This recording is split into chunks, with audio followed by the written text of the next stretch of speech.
Welcome to லட்டூஸ் kitchen. எங்கள் சேனலை subscribe பண்ணுங்கள், லைக் பண்ணுங்கள், ஷேர் பண்ணுங்கள், கூடி அந்த பெல் ஐக்கானையும் ப்ரெஸ் பண்ணுங்கள். ஹாய் ஃப்ரெண்ட்ஸ், இன்றைக்கி நான் உங்களோட ஷேர் பண்ண போகிறது ஒரு சண்டே லஞ்ச் vlog தாங்க. ஒரு சின்ன சேஞ்சுக்காக நான் அவுட்டர் ஸ்பேஸில் சமைக்க போகிறேன். இன்றைக்கி climate பார்த்திங்கன்னா ரொம்ப க்ளவுடியாக இருக்குது, செம கிளைமேட்டாக இருக்குது. இந்த கிளைமேட்டில் ஒரு சூப்பர் ரெசிபியை தான் நம்ம இப்போ பார்க்க போகிறோம். எங்கள் ஊர் ஸ்பெஷல் புல்லட் பாய் மட்டன் தம் பிரியாணி. இது ரொம்ப டேஸ்டான டிஷ்ஷுங்க. இது ரொம்ப ஸ்பெஷல் ஸ்பைசி பிரியாணிங்க.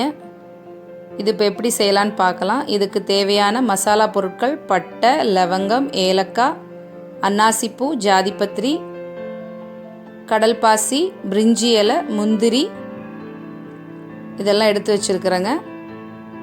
7 பெரிய வெங்காயம் ஸ்லைஸாக கட் பண்ணி வச்சுருக்கேன். 5 தக்காளி கட் பண்ணி வச்சுருக்குறேங்க. புதினா ஒரு கைப்பிடி அளவு, கொத்தமல்லி தழை ஒரு கைப்பிடி அளவு எடுத்துருக்குறேங்க. பச்சை மிளகா 6லேருந்து 7 போட்டுக்கலாங்க. தயிர் 1 கப் எடுத்துருக்குறேங்க. இஞ்சி பூண்டு 100 கிராம் எடுத்துருக்குறேன். நெய் தேவைக்கேற்ப, மிளகாய்த்தூள், பிரியாணி மசாலா, மஞ்சத்தூள். இப்போ நான் 1 கிலோ ரைஸுக்குங்க 1 கிலோ மட்டன் எடுத்து வச்சுருக்கிறேன். ரைஸ் ஏற்கனவே 20 மினிட்ஸ் ஊற வச்சுட்டேங்க. தென் இதுக்கு லெமன் 3 லெமன் எடுத்துருக்குறேங்க. இப்போ அடுப்பை பற்ற வச்சாச்சுங்க. இதில் பிரியாணிக்கு உண்டான பாத்திரத்தை வச்சுக்கலாம். இதுக்கு தேவையான அளவு எண்ணெய். இப்போ நான் 2 குழிக்கரண்டி எண்ணெய் ஊற்றிருக்கிறேங்க. அதில் இதுக்கு தேவையான நெய் பார்த்திங்கன்னா ஒரு 1.5 குழிக்கரண்டி ஊற்றிருக்கிறேங்க. பிரியாணிக்கு எவ்வளோ நெய் ஊற்றுறோமோ அவ்வளோ டேஸ்ட்டாக இருக்கும். அப்புறம் மசாலா ஐட்டம்ஸான ஃபஸ்ட்டு பிரிஞ்சி இலை போட்டுக்கலாங்க.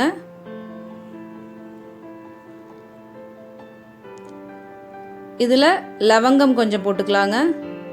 லவங்கம் ஒரு 10லேருந்து 12 லவங்கம் எடுத்துருக்குறேங்க. இப்போ ஸ்டார் அனீஸ் அதையும் இதில் ஒரு 5 போட்டுக்கலாங்க.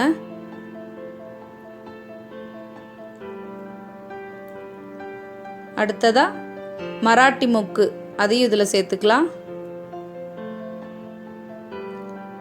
அடுப்பு சிம்மிலேயே வச்சுக்கலாங்க, இல்லைன்னா இப்போ இந்த ஸ்பைசஸ் எல்லாம் கரிஞ்சு போயிடும். அப்புறம் ஜாதிபத்திரி அதையும் இதில் சேர்த்துக்கலாம்.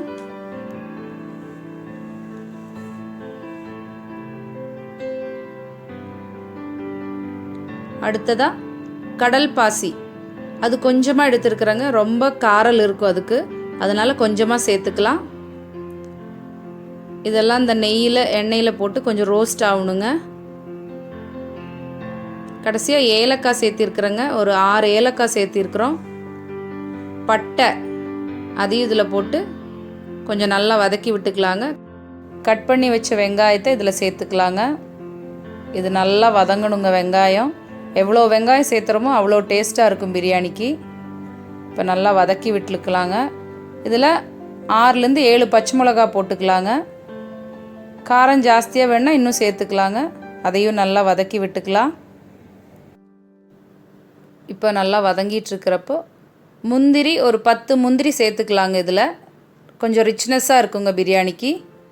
அதையும் போட்டு இந்த எண்ணெயிலே வதக்கிக்கலாம். எல்லாம் கொஞ்சம் சேர்ந்து வரணுங்க. இதில் இப்போ இஞ்சி பேஸ்ட்டு 100 கிராம் எடுத்துருக்குறேங்க. அதையும் போட்டு நல்லா வதக்கிக்கலாங்க. ரொம்ப ஃபைனாக அரைக்க வேண்டியது இல்லைங்க, கொஞ்சம் தருன்னு அரைச்சா போதுங்க.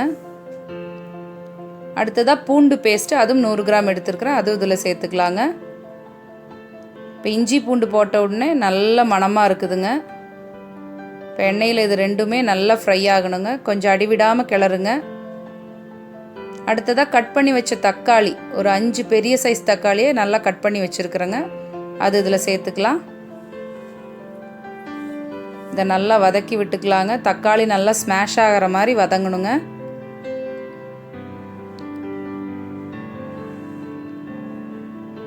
வெங்காயம், தக்காளி, பச்சை மிளகா, இஞ்சி பூண்டு பேஸ்ட்டு, மசாலாஸ் எல்லாம் சேர்ந்து நல்லா வதங்கிக்கணுங்க. இப்போ இதில் நல்லா வதங்கின பிறகு 1 கப் தயிர், கெட்டியான தயிர் எடுத்து வச்சுருக்கேங்க. ரொம்ப புளிப்பு இருக்கக்கூடாது. அதையும் சேர்த்து நல்லா வதக்கிக்கணும். இதில் ஒரு கைப்பிடி அளவு கொத்தமல்லி தழையை வாஷ் பண்ணி எடுத்து வச்சுருக்கேங்க. அதையும் இதில் போட்டுக்கலாம். அதை கொஞ்சம் கிளறி விட்டுக்கலாங்க.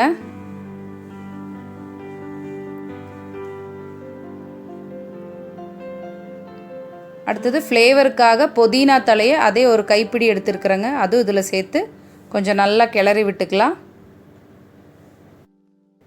இப்போ அந்த எண்ணெயில் எல்லாம் சேர்ந்து நல்லா வதங்கணுங்க. ஸ்மெல்லே ரொம்ப சூப்பராக இருக்குதுங்க. இதில் தேவையான அளவு மஞ்சத்தூள் கொஞ்சம் போட்டுக்கலாங்க.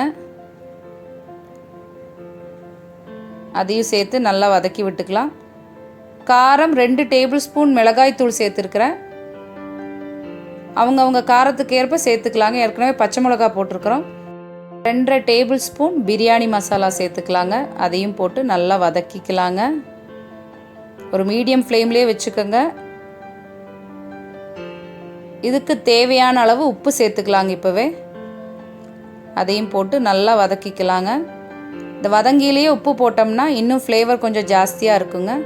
இப்போ நான் 1 கிலோ மட்டன் ஏற்கனவே வாஷ் பண்ணி மஞ்சத்தூள் உப்பு தயிர் போட்டு மேரினேட் பண்ணி வச்சுருக்குறேங்க. அதையும் இதில் சேர்த்துக்கலாம்.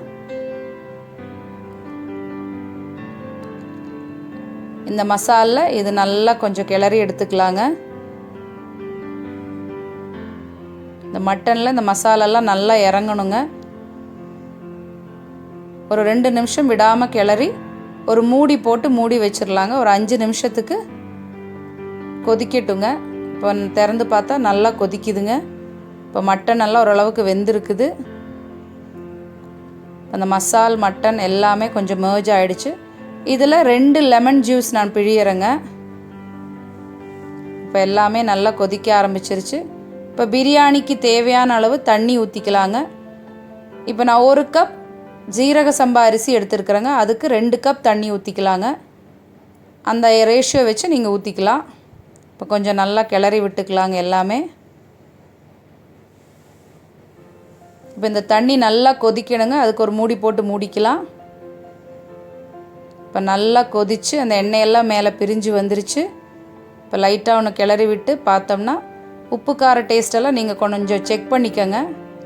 இப்போ மட்டன்லாம் நல்லா வெந்துருச்சு. இப்போ நான் அரிசி ஏற்கனவே ஊற வச்சு எடுத்து வச்சுருக்குறேங்க. ஒரு 15 மினிட்ஸ் ஊற வச்சா போதுங்க. அதை இதில் சேர்த்துக்கலாம். கொஞ்சம் வேக்காடு ஜாஸ்தியாக இருக்கிற அரிசியாக இருந்தால் 20 நிமிஷம் ஊற வச்சுக்கலாங்க.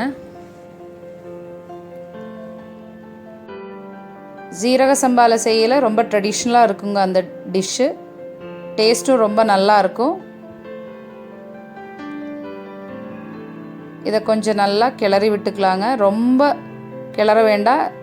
கொஞ்சம் அந்த அரிசி உடையாமல் கிளறி க்ளோஸ் பண்ணி வச்சிடலாங்க. இந்த தண்ணியெல்லாம் நல்லா வற்றி வரணுங்க. இப்போ தம் போடுறதுக்கு கறியை நாங்கள் பற்ற வச்சுருக்குறோம். அது இப்போ ரெடி ஆகிடுச்சு. இப்போ இந்த நெருப்பெல்லாம் அணைஞ்ச பிறகு நம்ம தம் போட்டுடலாங்க. இப்போ திறந்து பார்த்தா இந்த தண்ணியெல்லாம் நல்லா சுண்டிடுச்சுங்க. இப்போ அரிசி 3/4 வேக்காடு இருக்குங்க. இந்த நேரத்தில் நம்ம ஒரு 2 டேபிள் ஸ்பூன் நெய் கொஞ்சம் வாசனைக்காக ஊற்றிக்கலாங்க. கொஞ்சம் கொத்தமல்லி தலையும் புதினா தலையும் இது மேலே அந்த சூட்டோடையே போட்டுக்கலாங்க. இது ஃப்ளேவர் ரொம்ப நல்லா இருக்குங்க. ஒரு 2 நிமிஷம் மூடி வச்சிடலாம். இப்போ நம்ம வாழை இலையே வாஷ் பண்ணி எடுத்து வச்சுருக்கிறோம். அதை இதில் மேலே போட்டுக்கலாங்க. அந்த சூட்டில் அந்த வாழை இலை போட்டு க்ளோஸ் பண்ணோம்னா இன்னும் ரொம்ப டேஸ்ட்டாக இருக்குங்க. இப்போ க்ளோஸ் பண்ணி வச்சுக்கலாங்க.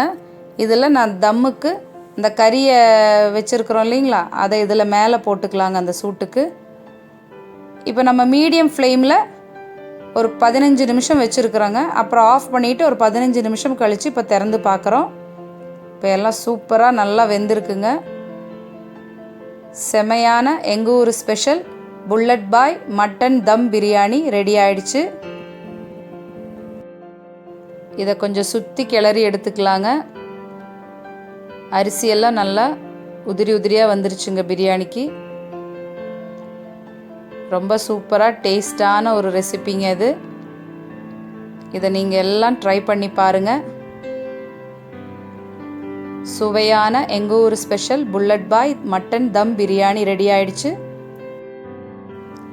இதை நீங்கள்லாம் கண்டிப்பாக ட்ரை பண்ணி பாருங்கள். அதோட இன்றைக்கி சண்டே லஞ்ச் vlog-ஆ நான் இதை உங்கள் கூட ஷேர் பண்ணுறதுல ரொம்ப ஹாப்பியாக ஃபீல் பண்ணுறேன். எங்கள் சேனலை சப்ஸ்கிரைப் பண்ணாதவங்க சப்ஸ்கிரைப் பண்ணுங்கள், லைக் பண்ணுங்கள், ஷேர் பண்ணுங்கள். தேங்க்யூ ஃபார் வாட்சிங் மை வீடியோ.